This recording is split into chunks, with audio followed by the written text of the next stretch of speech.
తెలుగు సంస్కృతి సంప్రదాయాలకు అపారమైన విలువిచ్చేటటువంటి వ్యక్తి జస్టిస్ రమణ గారు.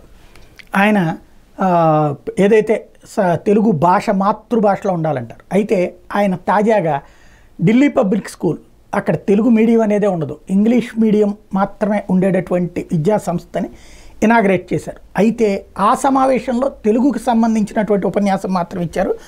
విద్యార్థులు ఉన్నత చదువులు చదివినా మూలాలు మర్చిపోకూడదని హితవు పలికారు.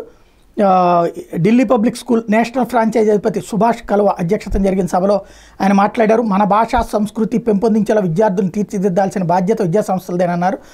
పల్నాడు ప్రాంతంలో అంతర్జాతీయ స్థాయి విద్యాబోధంతో ఇంటర్నేషనల్ ఢిల్లీ పబ్లిక్ స్కూల్ తీసుకురావడం అభినందనీయమన్నారు. విద్యార్థులు ఎంత ఎత్తుగదిగినా వాళ్ళ ఉన్నత విద్య కోసం పడిన కష్టాలను, తల్లిదండ్రుల బాధలను మర్చిపోకూడదన్నారు. దేశంలో వివిధ మతాలు, వివిధ భాషలు ఉన్నాయని, విద్యార్థులు తమ మాతృభాషలోనే రాణించాలన్నారు. ప్రపంచంలో అగ్రగామిగా భారత్ ఉండబోతోందని, ప్రపంచానికి నాయకత్వం వహించే స్థాయికి ఎదుగుతామన్నారు.